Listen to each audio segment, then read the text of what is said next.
변호사가 유언장을 낭독하자 민호의 육성이 녹음기로 흘러나온다. 이정숙, 당신이 우리 집안을 짓밟고 도망친 것 다 알고 있었다. 정숙은 절규하며 쓰러지고 구슬처럼 흩어진 진주 목걸이가 바닥을 구른다. 지은은 울먹이며 할머니 손을 붙잡고 눈물이 뺨을 타고 흐른다. 순애는 담담히 선언한다. 이제 끝내자. 빼앗은 삶은 돌려받을 테니. 사연 시청하시기 전에 구독과 좋아요는 무료이니 꼭 눌러주시면 정말 큰 힘이 됩니다. 사연 시작합니다. 서울 변두리 골목길 끝자락에 자리한 오래된 한옥마당에는 이른 가을 바람이 쓸쓸하게 불어왔습니다. 70대 김순애 할머니는 대청마루에 앉아 검은 상복을 차분히 정리하고 계셨죠. 마당 한편에는 국화꽃이 서늘한 바람에 흔들리며 쓸쓸한 분위기를 더해주었습니다. 한옥의 고풍스러운 처마 밑으로는 가을 햇살이 비스듬히 들어와 마루 위를 따뜻하게 비추고 있었어요. 하지만 집안의 분위기는 차갑기만 했습니다. 곳곳에 걸린 검은 리본과 조화들이 이 집에 큰 일이 일어났다는 것을 말해주고 있었거든요. 아이고, 이게 무슨 일이냐? 순애 할머니는 작은 한숨을 내쉬며 아들 민호의 영정사진을 바라보았습니다. 겨우 55살이라는 나이에 갑작스럽게 세상을 떠난 아들의 모습이 아직도 믿어지지 않았거든요.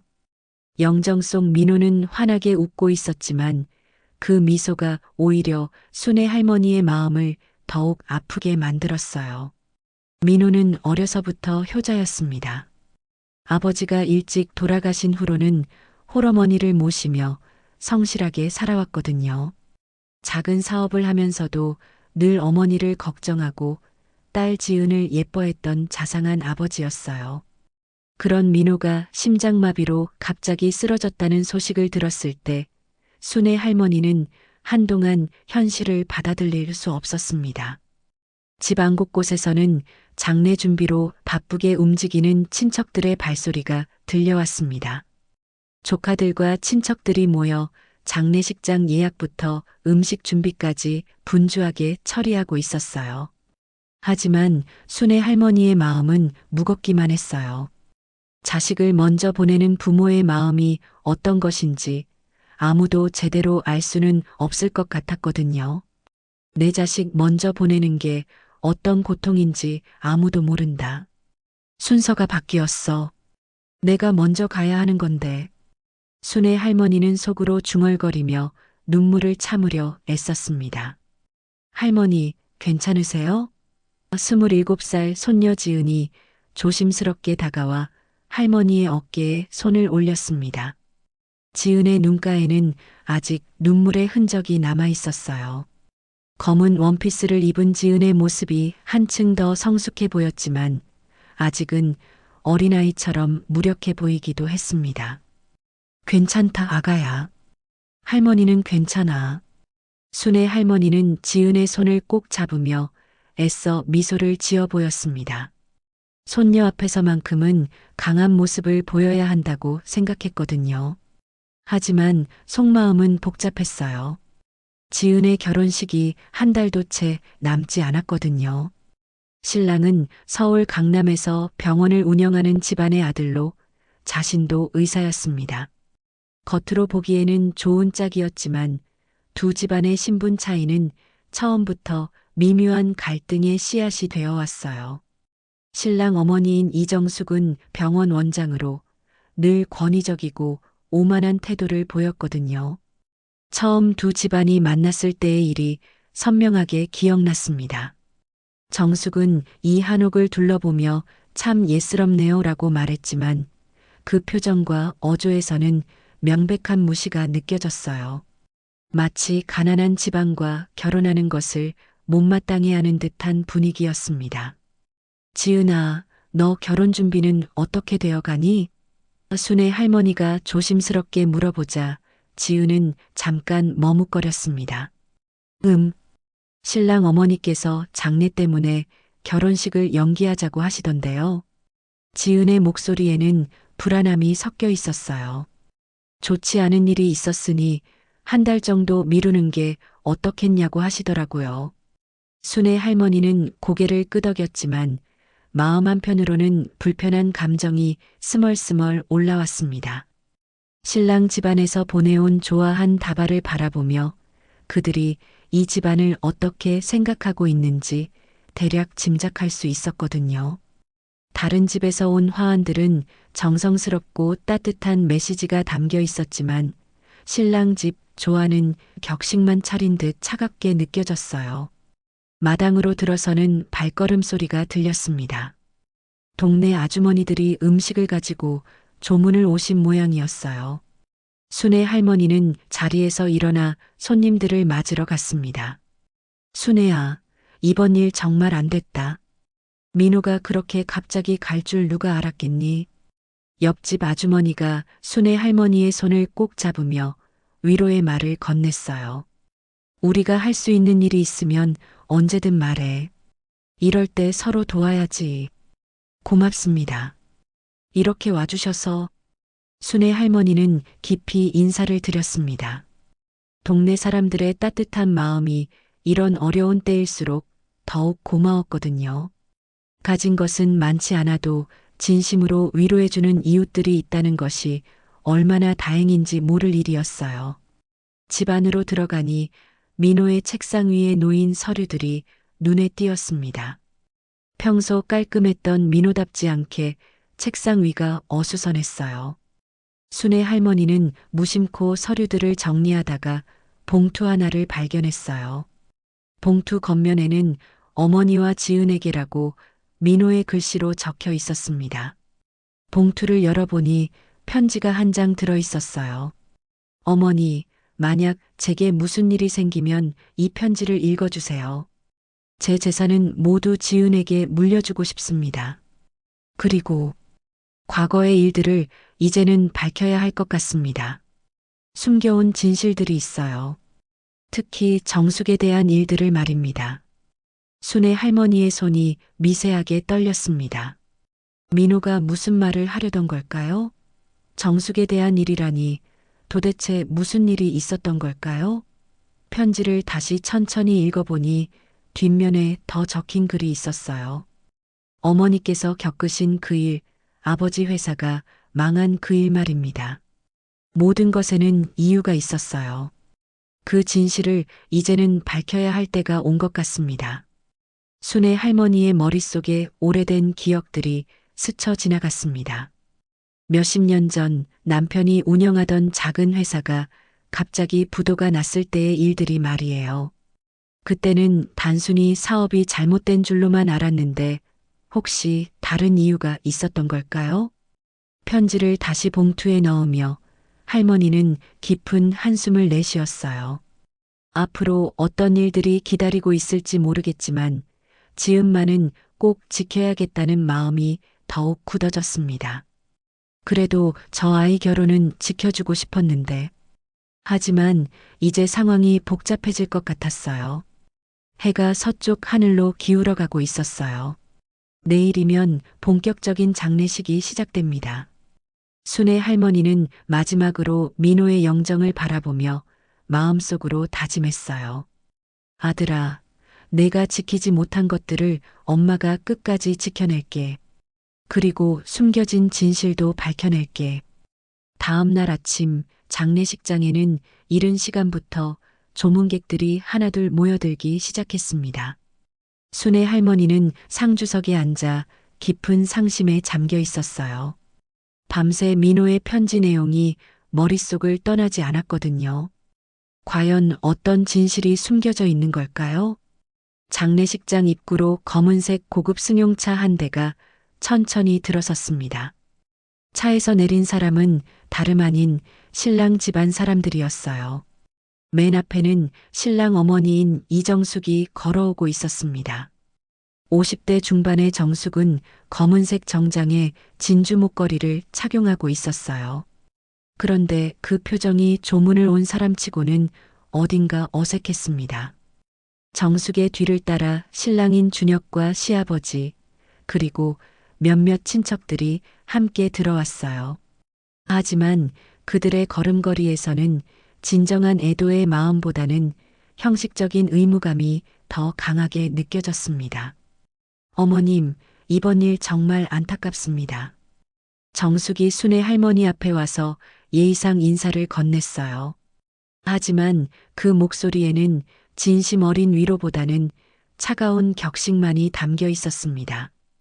순의 할머니는 고개를 끄덕이며 답했습니다. 오셔서 고맙습니다. 하지만 속으로는 이상한 기분이 들었어요. 정숙의 눈빛에서 뭔가 불편한 감정을 읽을 수 있었거든요. 지은이 신랑 준혁의 곁으로 다가가자 정숙은 주변을 둘러보며 작은 목소리로 중얼거렸습니다. 참, 이런 상황에서 결혼 이야기를 꺼내기도 그렇고. 그 말을 들은 순의 할머니의 표정이 미묘하게 변했어요. 조문객들이 점점 늘어나면서 장례식장 안은 북적거리기 시작했습니다. 민호의 친구들, 동료들, 그리고 동네 이웃들까지 많은 사람들이 찾아왔어요. 하지만 신랑 집안 사람들은 다른 조문객들과 섞이려 하지 않고 한쪽에 따로 모여 있었습니다. 아무래도 이 결혼 다시 생각해 봐야 하는 것 아니에요? 정숙이 시아버지에게 속삭이는 소리가 순의 할머니의 귀에 들렸습니다.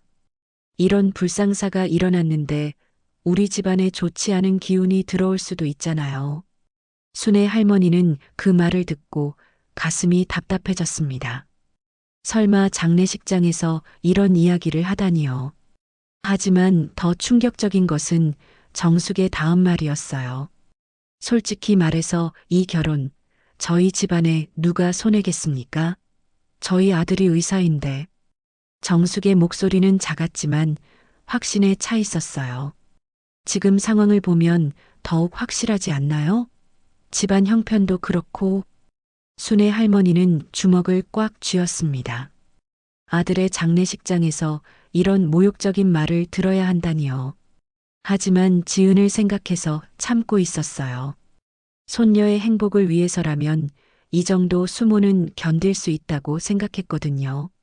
그때 장례식장 입구로 정장을 입은 중년 남성이 걸어 들어왔습니다. 낯선 얼굴이었어요. 그는 직접 상주석으로 다가와 순의 할머니에게 명함을 건넸습니다.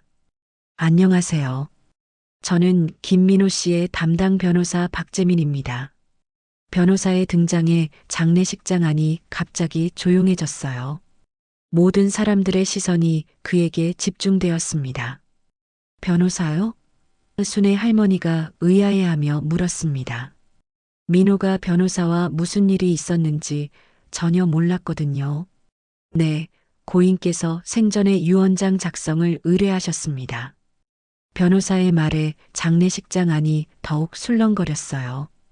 그런데 며칠 전 고인이 갑자기 저에게 연락을 하시더니 유언장을 수정하고 싶다고 하셨어요. 정숙의 얼굴이 순간 하얗게 변했습니다. 유언장이요? 무슨 유언장 말씀이신가요? 그 목소리에는 명백한 동요가 섞여 있었어요. 변호사는 서류 가방에서 봉인된 봉투를 꺼냈습니다. 고인께서 가족분들이 모인 자리에서 공개해달라고 당부하셨습니다.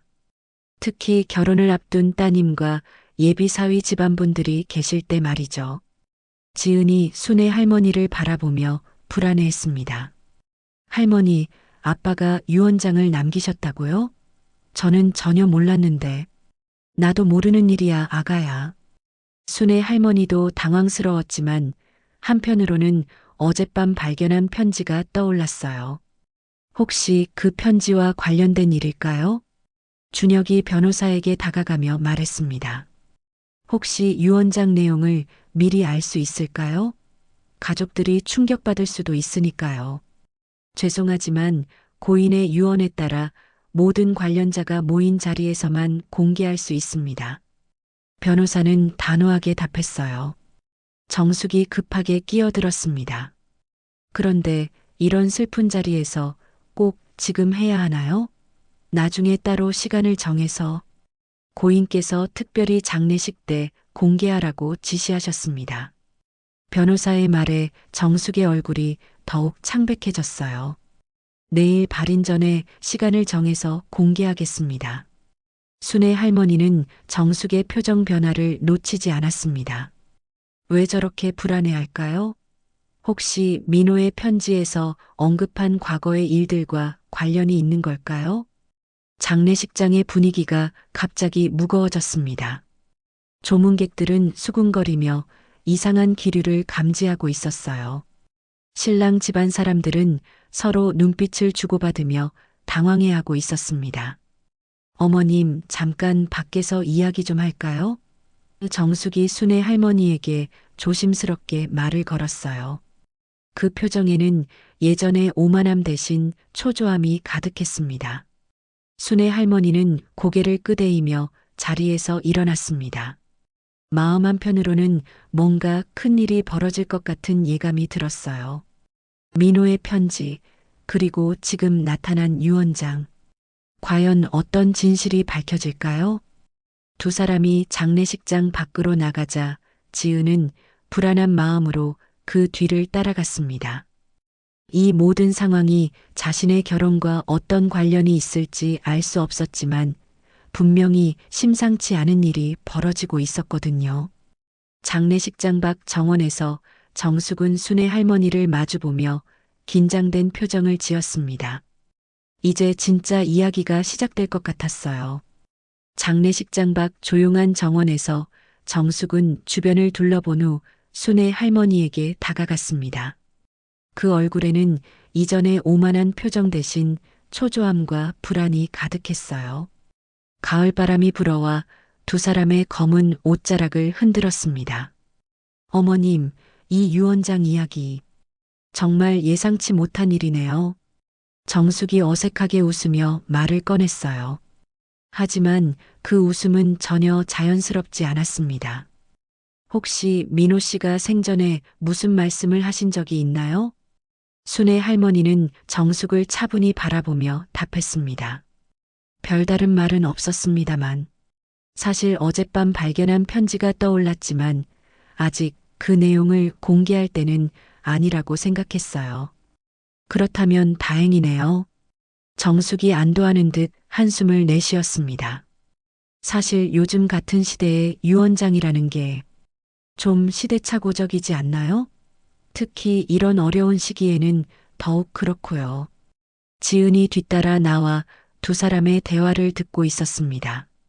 신랑 어머니의 말투가 평소와 달리 어딘가 이상하다는 것을 느꼈어요. 왜 이렇게 불안해하는 걸까요? 어머님, 솔직히 말씀드리면 정숙이 목소리를 낮추며 계속했어요. 이런 상황에서 결혼 이야기를 하기가 참 어렵습니다. 아시다시피 저희 집안은 사회적 체면이라는 게 있어서요. 순의 할머니의 눈빛이 차가워졌습니다. 무슨 말씀인지 잘 모르겠습니다. 아, 오해하지 마세요. 지은이가 나쁘다는 게 아니라 정숙이 급하게 손사래를 쳤어요. 다만 이런 불상사가 일어난 상황에서 결혼을 진행하면 주변에서 뭐라고 할지 모르잖아요. 특히 저희 병원 이사회에서는. 그래서 어떻게 하자는 말씀입니까? 순의 할머니가 직설적으로 물었어요. 정숙은 잠깐 머뭇거리다가 입을 열었습니다. 결혼을 좀 더 미뤄보면 어떨까요? 아니면 그 말끝이 흐려졌어요. 아니면 순의 할머니가 다그치듯 물었습니다. 아니면 이참에 두 아이들이 다시 생각해 보는 것도. 정숙의 말에 지은의 얼굴이 하얗게 변했어요. 어머니, 그게 무슨 말씀이세요? 지은이 끼어들며 물었습니다. 준혁 오빠와 저는 서로 사랑해서 결혼하기로 한 건데요. 정숙은 지은을 차갑게 바라보며 말했습니다. 사랑만으로 결혼하는 시대는 지났어요. 지은 씨. 현실적으로 생각해 봐야죠. 이제 아버지도 안 계시고 집안 형편도 그렇고. 순의 할머니는 주먹을 꽉 쥐었습니다. 그만하시죠. 괜히 가족 망신만 더 당합니다. 정숙이 빙긋 웃으며 답했어요. 망신은 이제부터 시작일 거요. 그 순간 순애 할머니의 머릿속에 민호의 편지 내용이 번개처럼 스쳐 지나갔습니다. 특히 정숙에 대한 일들을 말입니다. 어머니께서 겪으신 그 일, 아버지 회사가 망한 그 일 말입니다.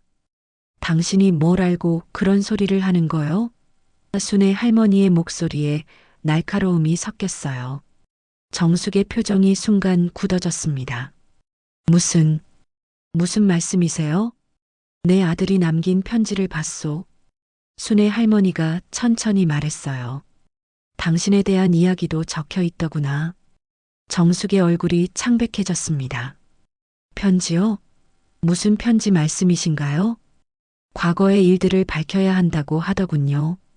우리 집안이 어떻게 망했는지, 누구 때문에 그렇게 되었는지. 순애 할머니의 목소리가 점점 강해졌어요. 지은이 놀라며 할머니를 바라봤습니다. 할머니, 무슨 일이에요? 아빠가 뭘 적어 놓으셨다는 거예요? 정숙이 급하게 순애 할머니의 팔을 잡았습니다. 어머님, 오해가 있는 것 같습니다. 과거 일은 과거 일이고, 오해? 순애 할머니가 정숙의 손을 뿌리치며 말했어요. 당신이 우리 집 돈을 가지고 도망친 것도 오해요? 그 말에 정숙이 크게 당황했습니다. 그건 증거도 없는 일을. 증거가 없다고? 순애 할머니가 비웃듯 말했어요. 내 아들이 모든 걸 조사해놨다고 하던데요. 장례식장 안에서 변로사가 나와 세 사람에게 다가왔습니다. 죄송합니다만 유언장 공개 준비가 되었습니다.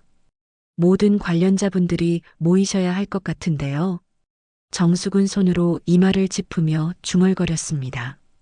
이런 일이. 순애 할머니는 정숙을 똑바로 쳐다보며 말했습니다. 이제 진실을 마주할 시간이 온 것 같소. 당신이 숨기고 살아온 모든 것들을 말이요. 어머님, 제발 오해를 풀어주세요. 저는 정말. 정숙이 애원하듯 말했지만 순애 할머니는 이미 장례식장 안으로 들어가고 있었어요. 지은은 혼란스러운 마음으로 두 사람을 번갈아 바라봤습니다. 도대체 무슨 일이 벌어지고 있는 걸까요? 아버지가 남긴 편지에는 정말 어떤 내용이 담겨 있는 걸까요? 장례식장 안으로 들어가자 모든 조문객들이 자리에 앉아 있었습니다. 변호사는 단상 앞에 서서 봉인된 유언장을 들고 있었어요. 신랑 집안 사람들은 불안한 표정으로 서로를 바라보고 있었습니다. 그럼 이제 고인의 유언장을 공개하겠습니다. 변호사가 엄숙하게 말했어요. 정숙은 의자에 앉으며 손으로 진주 목걸이를 만졌습니다. 그 손이 미세하게 떨리고 있었어요. 준혁은 지은의 손을 잡으며 걱정스럽게 바라봤습니다. 순애 할머니는 마음을 단단히 먹었습니다. 이제 모든 진실이 밝혀질 시간이었어요. 민호가 마지막으로 남긴 메시지가 무엇인지, 그리고 정숙이 그토록 숨기려 했던 과거의 진실이 무엇인지 곧 알게 될 테니까요. 변로사가 유언장 봉투를 천천히 뜯기 시작했습니다. 장례식장 안은 숨막히는 정적에 휩싸였어요. 모든 사람들이 숨을 죽이고 그 순간을 기다리고 있었습니다. 과연 민호는 어떤 비밀을 유언장에 담아 놓았을까요? 그리고 정숙의 운명은 어떻게 될까요? 장례식장의 공기는 점점 더 무거워져만 갔습니다. 변호사가 유언장 봉투를 완전히 뜯고 안에서 여러 장의 서류를 꺼냈습니다. 장례식장 안은 침묵이 흘렀어요. 모든 사람들이 숨을 죽이고 그 순간을 기다리고 있었습니다. 정숙은 의자에 앉아 손으로 진주 목걸이를 계속 만지작거리고 있었어요. 그 손이 점점 더 심하게 떨리고 있었습니다. 먼저 재산 분배에 관한 내용부터 읽어드리겠습니다. 변호사가 첫 번째 서류를 들고 말했어요. 김민호 씨는 본인의 모든 재산을 딸 김지은에게 상속한다고 명시하셨습니다. 지은이 놀라며 할머니를 바라봤습니다. 할머니, 저는 그런 걸 바란 게 아니에요. 순의 할머니가 지은의 손을 꼭 잡으며 말했어요. 괜찮다, 아가야. 내 아버지 뜻이니까. 변호사가 계속해서 읽어내려갔습니다. 그리고 특별히 이 유언장과 함께 보관된 문서들이 있습니다. 고인께서 특별히 당부하신 바에 따라 이 자리에서 공개하라고 하셨습니다. 정숙의 얼굴이 더욱 창백해졌어요. 잠깐, 그게 무슨 문서 말씀이신가요? 고인께서 수년간 수집한 자료들입니다. 변호사가 두 번째 봉투를 꺼내며 말했어요. 특히 이정숙 씨와 관련된 과거 사건에 대한 증거 자료들이라고 하셨습니다. 그 순간 장례식장 안이 술렁거리기 시작했습니다. 정숙은 자리에서 벌떡 일어나며 소리쳤어요. 이건 말이 안 됩니다. 사자의 명예훼손이에요. 어머니, 준혁이 당황스러워하며 정숙의 팔을 잡았습니다. 진정하세요. 순의 할머니는 차분하게 변호사를 바라보며 말했어요. 계속 읽어주세요. 변호사가 봉투에서 여러 장의 서류와 사진들을 꺼냈습니다. 1995년 김민호 씨의 아버지가 운영하던 중소기업이 갑작스럽게 부도가 난 사건에 관한 자료입니다. 순의 할머니의 가슴이 뛰기 시작했어요. 그때의 일들이 생생하게 떠올랐거든요. 하루아침에 모든 것을 잃었던 그 끔찍한 시간들 말이에요. 당시 회사의 격리를 담당했던 이정숙 씨가 회사 자금 2억 원을 횡령한 후 잠적했다는 내용이 기록되어 있습니다. 변호사의 말에 장례식장 안이 웅성거렸어요. 거짓말이에요. 정숙이 비명을 지르며 소리쳤습니다. 그건 절대 사실이 아니에요. 하지만 변호사는 계속해서 읽어나갔어요. 고인께서는 이 사건의 진실을 밝히기 위해 수년간 자료를 수집해왔다고 하셨습니다. 여기 은행 거래 내역, 회계장부의 사본, 그리고 목격자 진술서들이 있습니다. 순의 할머니는 떨리는 목소리로 말했어요.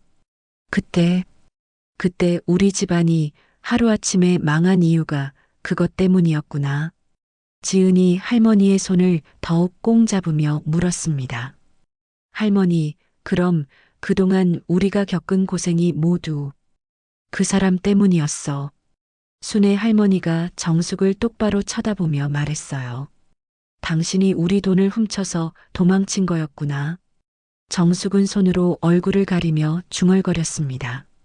아니에요. 그건 아니에요. 변호사가 또 다른 서류를 들고 말했습니다. 그리고 이정숙 씨가 그 돈으로 의대에 진학했고 나중에 병원을 개업하는 자금으로 사용했다는 정황도 기록되어 있습니다. 준혁이 어머니를 바라보며 믿기지 않는다는 표정을 지었어요. 어머니, 이게 정말 사실인가요? 정숙은 아무 말도 할 수 없었습니다. 그동안 숨겨왔던 비밀이 모두 드러나고 있었거든요. 신랑 집안의 다른 친척들이 수군거리기 시작했어요. 이게 무슨 일이야? 정말 횡령을 했다는 거야? 우리 집안 체면이 말이 아니네. 순의 할머니는 자리에서 일어나 정숙 앞으로 걸어갔습니다. 당신 때문에 우리가 얼마나 고생했는지 아시오? 내 남편은 그 충격으로 병까지 얻어서 일찍 돌아가셨어요. 어머님, 제발. 정숙이 무릎을 꿇으며 애원했어요. 그때는 정말 어쩔 수 없는 상황이었어요. 저도 살기 위해서. 순의 할머니의 목소리가 높아졌어요. 우리는 죽어도 괜찮다는 말이오? 변호사가 마지막 서류를 들고 말했습니다.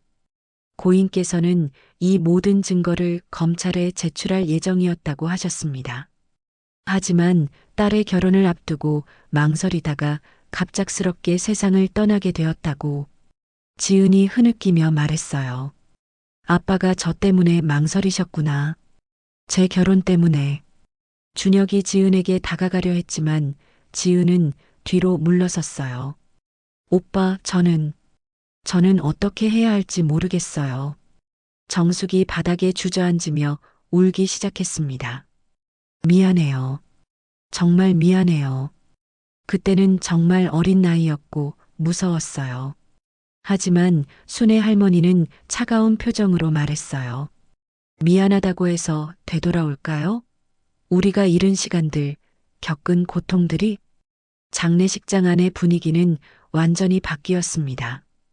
처음에는 단순한 장례식이었는데 이제는 수십 년 전 사건의 진실이 밝혀지는 법정 같은 분위기가 되었어요. 조문객들은 이 충격적인 상황을 지켜보며 말을 잃었습니다. 누구도 이런 반전을 예상하지 못했거든요. 순애 할머니는 지은을 바라보며 말했어요. 지은아, 이제 내가 결정해야 해. 이런 사람들과 가족이 될 수 있겠니? 지은은 눈물을 흘리며 준혁을 바라봤습니다. 사랑했던 사람이었지만 이제 모든 것이 달라 보였어요. 어머니가 저지른 일 때문에 자신의 가족이 그토록 고생했다는 사실을 어떻게 받아들여야 할까요? 정숙은 여전히 바닥에 앉아 흐느끼고 있었고 신랑 집안 사람들은 어떻게 해야 할지 몰라 당황하고 있었습니다. 장례식장은 완전한 아수라장이 되어버렸어요. 과연 이 상황이 어떻게 해결될까요? 지은의 결혼은 어떻게 될까요? 장례식장은 완전한 혼란에 빠졌습니다. 정숙은 바닥에 주저앉아 흐느끼고 있었고 신랑 집안 친척들은 서로를 바라보며 당황스러워했어요. 조문객들은 이 충격적인 상황을 믿기지 않는다는 표정으로 지켜보고 있었습니다. 이런 망신이 어디 있어? 신랑의 할아버지가 화를 내며 소리쳤어요. 우리 집안 체면이 말이 아니잖아. 준혁은 어머니와 지은 사이에서 어찌할 바를 모르고 있었습니다. 평생 존경해왔던 어머니가 이런 끔찍한 일을 저질렀다는 사실을 받아들이기 어려웠거든요. 어머니, 정말 그런 일을 하신 거예요? 준혁이 떨리는 목소리로 물었습니다. 정숙은 고개를 들지 못하고 계속 울고만 있었어요. 그 모습 자체가 죄를 인정하는 것과 다름없었습니다. 순애 할머니는 지은의 손을 꼭 잡으며 말했어요. 지은아, 이제 알겠지?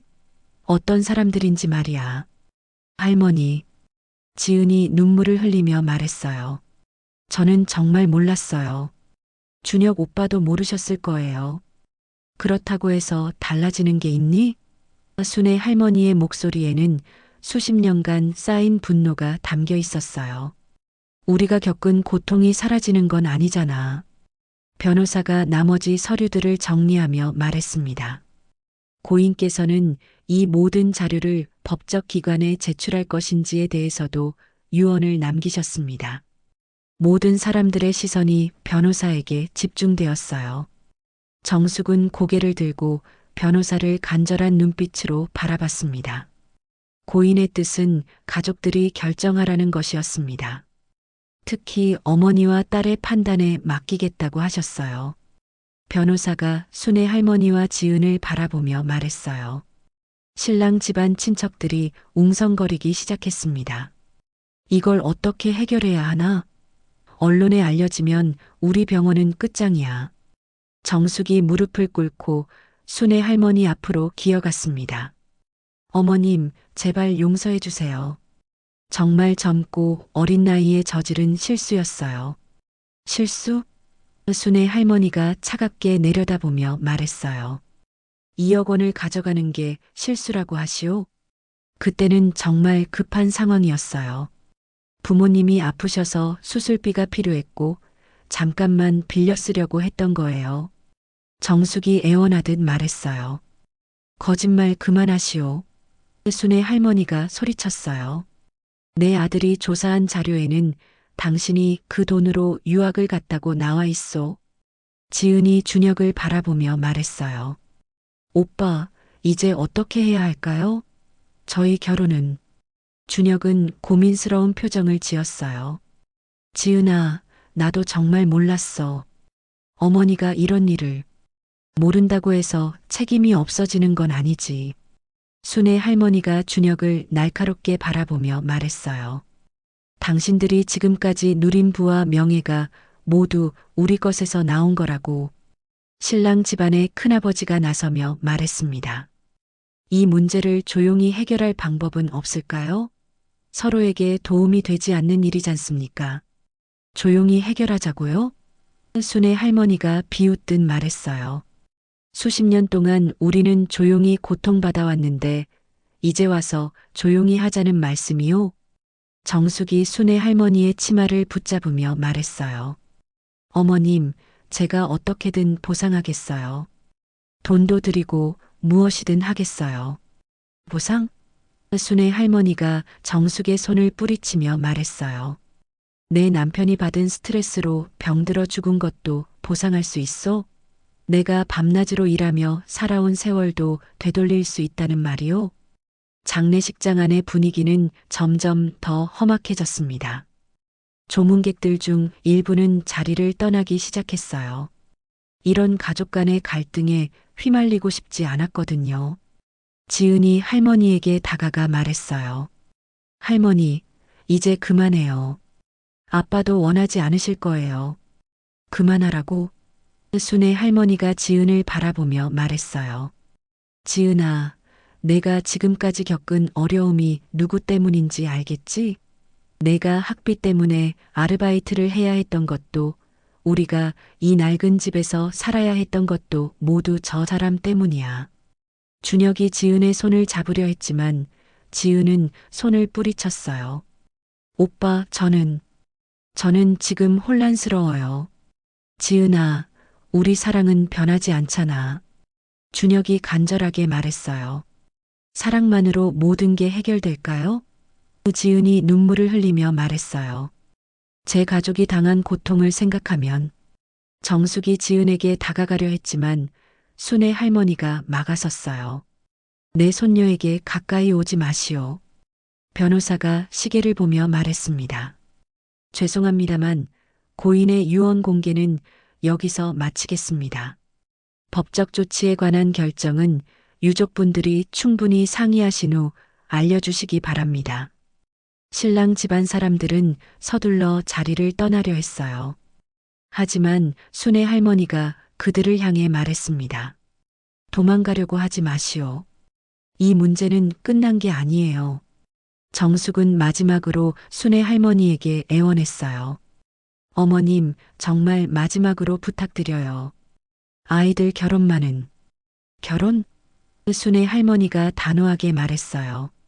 이제 그런 이야기는 하지도 마시오. 내 손녀를 당신 같은 사람 집안에 보낼 수는 없소. 지은은 두 집안 사이에서 괴로워하고 있었어요. 사랑하는 사람과의 결혼이 이런 식으로 깨져버릴 줄은 꿈에도 생각하지 못했거든요. 장례식장을 떠나는 신랑 집안 사람들의 뒷모습을 바라보며 순의 할머니는 마음을 굳혔습니다. 이제 진짜 싸움이 시작될 것 같았어요.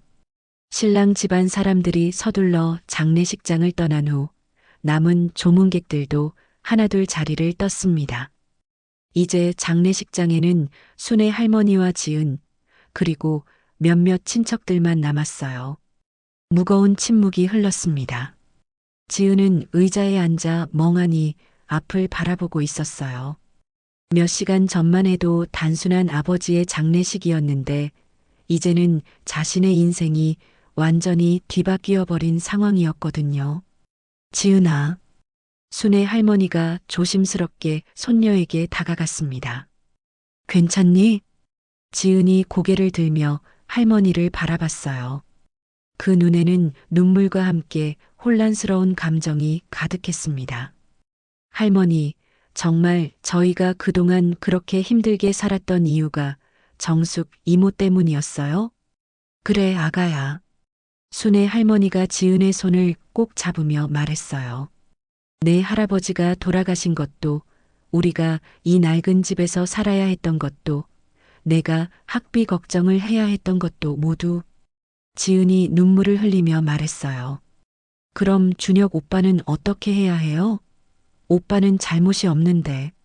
순의 할머니는 깊은 한숨을 내쉬었어요. 지은아, 세상에는 죄 없는 사람이 고통받는 일이 많단다. 하지만 그렇다고 해서 진실을 덮고 살 수는 없어. 그때 장례식장 밖에서 발소리가 들렸습니다. 누군가 다시 들어오는 모양이었어요. 순의 할머니와 지은이 입구를 바라보니 준혁이 혼자 걸어 들어오고 있었습니다. 지은아. 준혁이 조심스럽게 말을 꺼냈어요. 이야기 좀 할 수 있을까? 순의 할머니가 준혁을 차갑게 바라보며 말했어요. 할 이야기가 뭐가 있겠소? 할머니, 저는 정말 몰랐어요. 어머니가 그런 일을 하셨다는 것을. 준혁이 진심 어린 목소리로 말했어요. 저도 지금 너무 충격을 받았어요. 지은이 일어나 준혁에게 다가갔습니다. 오빠, 어머니는 어디 계세요? 집에 계셔. 지금 너무 충격을 받으셔서. 준혁이 고개를 숙이며 말했어요. 지은아, 우리 어떻게 하면 좋을까? 순의 할머니가 두 사람의 대화를 가로막으며 말했어요. 어떻게 하긴 뭘 어떻게 해요? 이미 끝난 일이요. 할머니, 제발이요. 준혁이 무릎을 꿇으며 말했어요. 저희 결혼만은. 결혼? 순의 할머니가 비웃듯 말했어요. 당신 어머니가 우리 집안을 망친 것도 모자라서 이제 내 손녀까지 가져가겠다는 거요? 지은이 할머니와 준혁 사이에 서며 말했어요. 할머니, 오빠, 제발 그만해요. 저는 어떻게 해야 할지 모르겠어요. 준혁이 지은의 손을 잡으려 했지만 지은은 뒤로 물러섰어요. 오빠, 지금은 안 돼요. 저는 시간이 필요해요. 그때 장례식장 밖에서 또 다른 발소리가 들렸습니다. 이번에는 여러 명이 함께 오는 소리였어요. 곧 정숙과 신랑 집안의 어른들이 다시 들어왔습니다. 정숙의 얼굴은 완전히 변해 있었어요. 아까의 애원하는 모습 대신 어딘가 결심을 굳힌 듯한 표정이었습니다. 신랑의 할아버지와 큰아버지가 그 뒤를 따라왔어요. 어머님, 저희가 다시 왔습니다. 신랑의 큰아버지가 공손하게 인사했어요. 이 문제를 좀 더 현실적으로 해결해 보려고 합니다.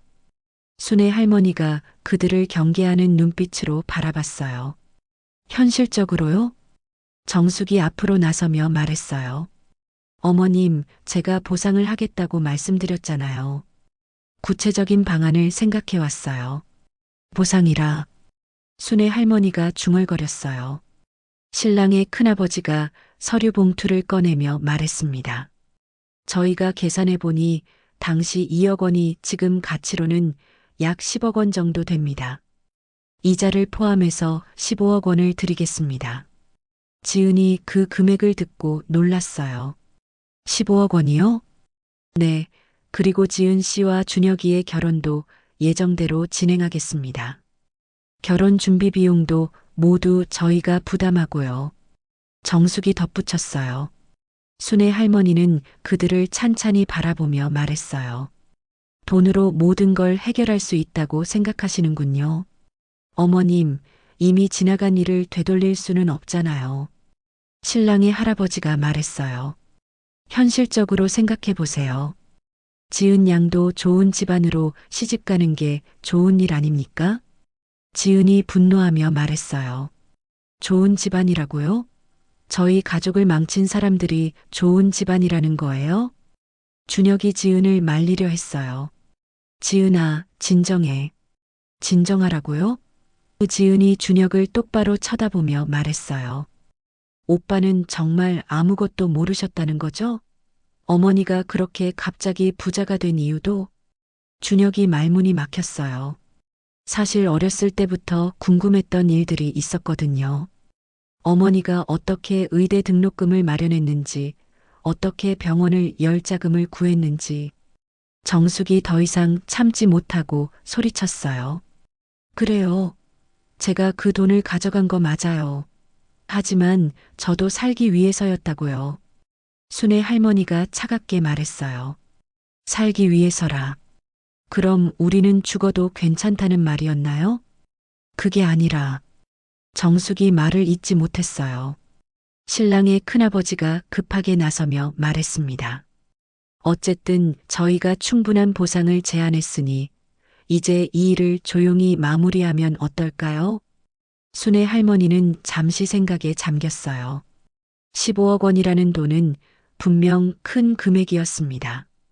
그 돈이 있으면 지은이 편안하게 살 수 있을 거예요. 하지만 할머니, 지은이 할머니를 바라보며 말했어요. 저는 돈이 문제가 아니에요. 순애 할머니가 지은을 바라보며 물었어요. 그럼 넌 어떻게 하고 싶니? 지은은 잠시 망설이다가 입을 열었어요. 저는 진실이 밝혀지는 것이 맞다고 생각해요. 아빠가 그걸 원하셨으니까요. 정숙의 얼굴이 다시 창백해졌어요. 돈으로도 해결되지 않는다면 이제 정말 끝장이었거든요. 과연 이 복잡하게 얽힌 문제가 어떻게 해결될까요? 순애 할머니와 지은의 마지막 결정은 무엇일까요? 지은의 말에 장례식장 안이 다시 한번 긴장으로 가득 찼습니다. 신랑 집안 사람들의 얼굴이 일제히 굳어졌어요. 돈으로 해결하려던 마지막 희망마저 사라진 것 같았거든요. 순애 할머니는 지은의 손을 꼭 잡으며 고개를 끄덕였어요. 그래, 지은아. 내 아버지가 정말 원했던 것이 그거였을 거야. 정숙이 절망적인 표정으로 말했어요. 그럼 정말 이 일을 법적으로 진행하시겠다는 건가요? 법적으로든 어떻게든 진실은 밝혀져야 합니다. 순애 할머니가 단호하게 말했어요. 내 아들이 마지막 순간까지 고민했던 일이니까요. 준혁이 지은에게 다가가며 간절하게 말했어요. 지은아, 정말 이렇게 끝내야 해? 우리가 함께 어머니를 설득해서 제대로 사과드리고 보상도 하면 안 될까? 지은이 준혁을 바라보며 눈물을 흘렸어요. 오빠는 정말 좋은 사람이에요. 하지만 저는 이제 어떤 얼굴로 오빠 가족과 함께 살아가야 할지 모르겠어요. 지은아, 준혁의 목소리가 떨렸어요. 오빠가 먹는 밥, 오빠가 입는 옷, 오빠가 살고 있는 집. 그 모든 것이 저희 가족의 고통으로 만들어진 거잖아요.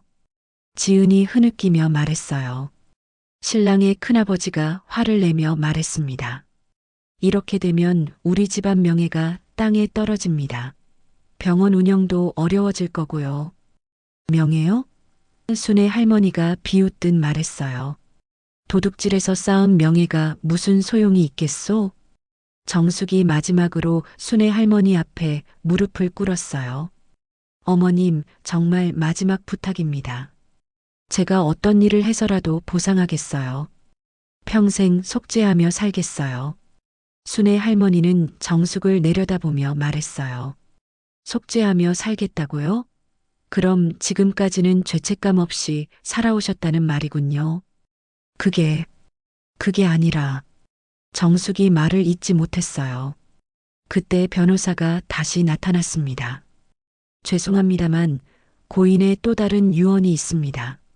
모든 사람들이 변호사를 바라봤어요. 또 무슨 일이 있다는 걸까요? 고인께서 따로 녹음해 두신 메시지가 있습니다. 이 상황이 벌어질 것을 예상하고 미리 준비해 두신 것 같습니다. 변호사가 녹음기를 꺼내며 말했어요. 녹음? 지은이 놀라며 물었어요. 변호사가 녹음기의 재생 버튼을 눌렀습니다. 곧 민호의 목소리가 장례식장에 울려 퍼졌어요. 어머니, 그리고 지은아. 이 목소리를 듣고 있다면 아마 모든 진실이 밝혀졌을 거야. 지은이 아버지의 목소리를 듣고 눈물을 터뜨렸어요. 아빠. 민호의 목소리가 계속 이어졌습니다. 이정숙, 당신이 우리 집안을 어떻게 망쳤는지 다 알고 있었어요. 아버지가 돌아가시기 전에 모든 걸 말씀해 주셨거든요. 정숙이 얼굴을 창백하게 하며 녹음기를 바라봤어요. 하지만 나는 복수를 원하지 않습니다. 다만 진실이 밝혀지기를 원했을 뿐이에요. 지은이가 거짓된 행복 위에서 살아가는 것을 원하지 않았거든요.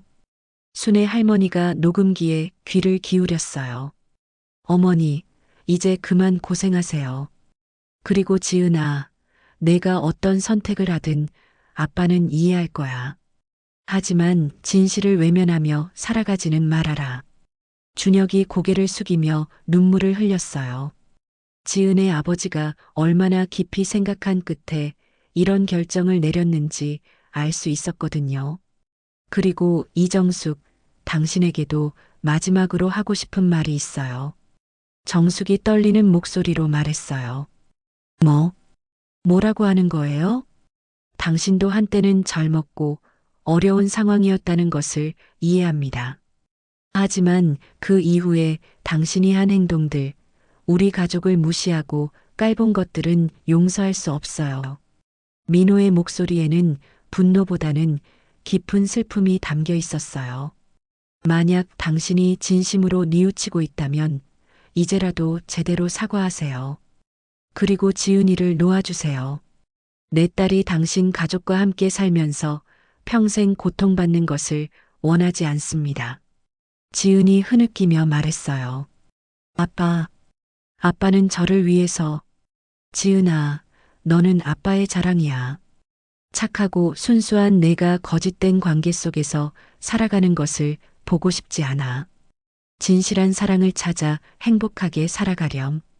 녹음이 끝나자 장례식장은 깊은 침묵에 잠겼습니다.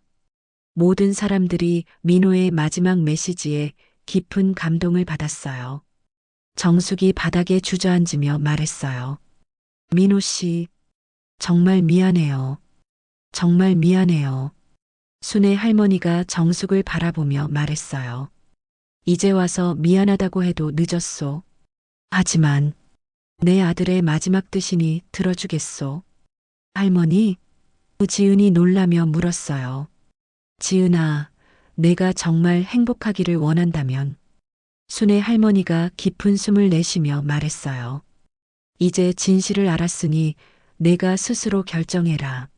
준혁이 지은에게 다가가려 했지만 지은은 고개를 저었어요.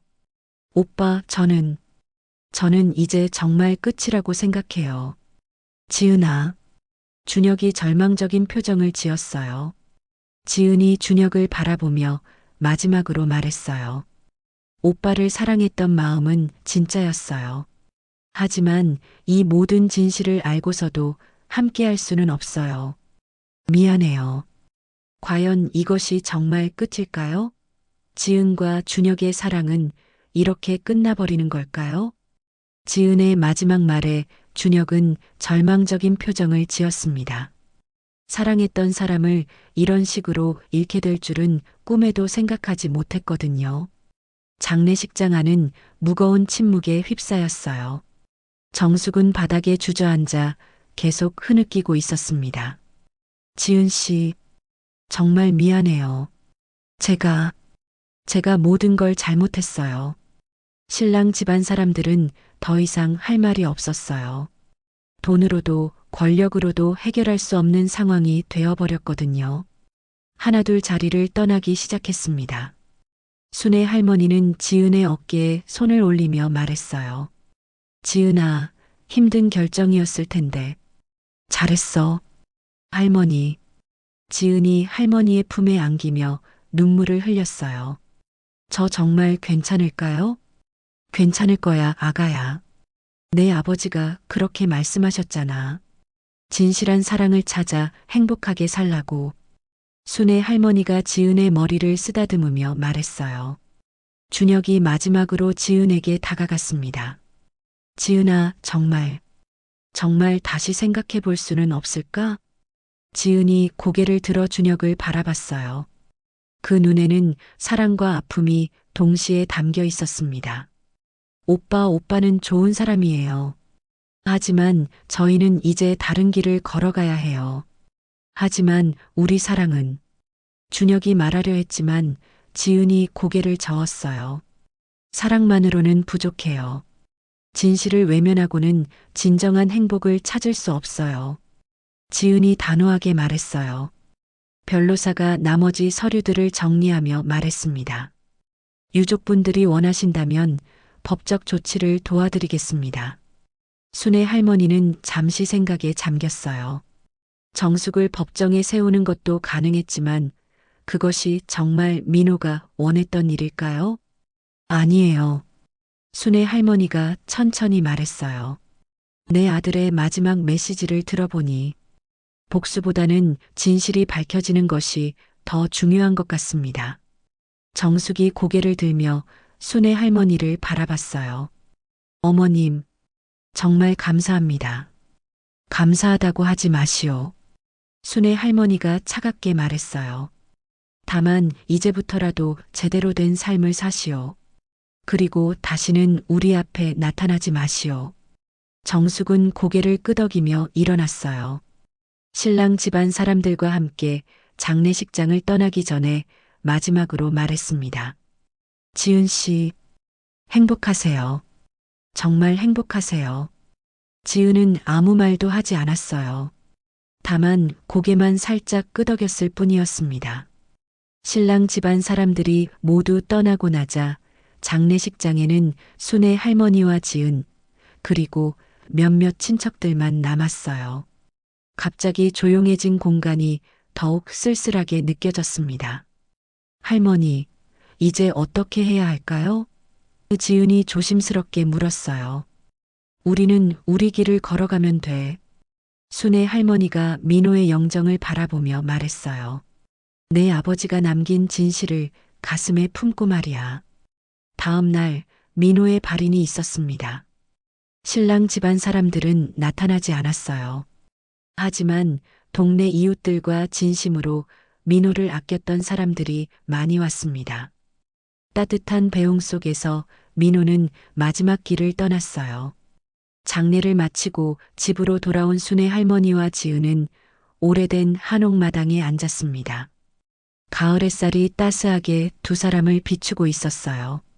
지은아, 후회하지 않니? 순애 할머니가 물었어요. 지은이 고개를 저었어요. 아니에요, 할머니.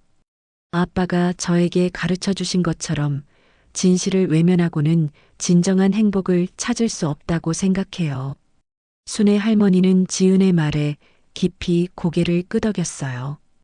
그래, 내 아버지가 정말 자랑스러워할 거야. 할머니, 이제 우리 어떻게 살아가면 될까요?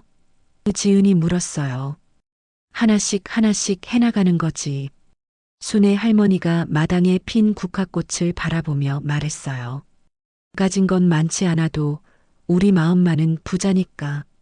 지은이 할머니의 손을 꼭 잡았어요. 네, 할머니. 저희 함께 힘내요. 몇 달이 지났습니다. 지은은 새로운 직장을 구했고 순애 할머니는 동네에서 작은 반찬 가게를 열었어요. 비록 화려하지는 않았지만 정직하고 당당한 삶을 살아가고 있었습니다. 어느 날 저녁 두 사람은 마당에서 저녁 식사를 하고 있었어요. 예전처럼 소박하지만 마음만은 평온했습니다. 할머니, 아빠가 저희를 지켜보고 계실까요? 지은이 하늘을 바라보며 물었어요. 그럼 분명히 지켜보고 계실 거야. 순애 할머니가 미소를 지으며 말했어요. 우리가 진실을 지키며 당당하게 살아가는 모습을 보시면서 흐뭇해 하실 거야. 그럼 다행이에요. 지은이 환하게 웃었어요. 저도 아빠처럼 정직한 사람이 되고 싶어요. 순애 할머니는 지은을 바라보며 마음속으로 민호에게 말했어요. 아들아, 내가 지키려 했던 것들을 엄마와 지은이가 잘 지켜나갈 거야. 걱정하지 마라.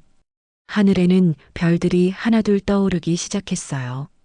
비록 힘든 시간을 겪었지만 진실을 마주하고 이겨낸 두 여인은 이제 더 강해졌습니다. 갈등은 끝났지만 그들의 삶은 계속 이어져 갔어요.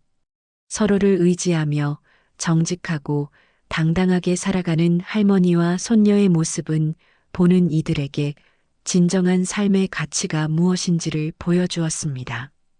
마당 한편에 핀 국화꽃이 가을바람에 살랑거리며 마치 평안을 찾은 두 사람을 축복해주는 것 같았어요. 이제 정말로 새로운 시작이었습니다. 지금까지 이것이 인생 이야기 사연 시청해 주셔서 감사합니다. 구독과 좋아요 무료이니 댓글과 함께 남겨주시면 정말 큰 힘이 됩니다. 항상 건강하시고요. 행복하세요.